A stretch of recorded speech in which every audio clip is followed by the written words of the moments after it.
Hi, I'm Andy with Holiday Automotive. Today we're going to take a look at a 2011 Honda Odyssey.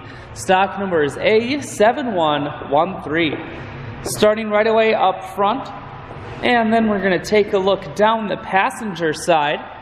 You do have alloy wheels. Looking at the tread on the tires. Inside, leather interior. Seats are very clean all the way throughout. Second row and third row seating, and you do have a rear-facing entertainment center and a sunroof up top. One more look down the passenger side, then swinging around to the back end.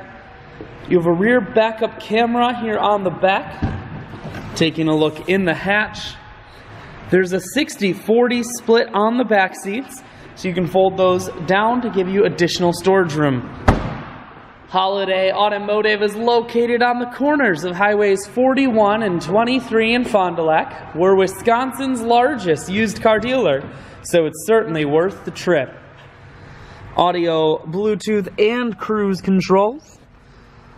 Full stereo, that includes a CD player. You also have dual climate control and dual heated seats.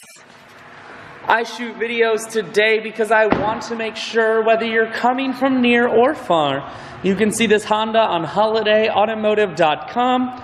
That's where you'll schedule your test drive and get a free vehicle history report provided by AutoCheck, all at holidayautomotive.com.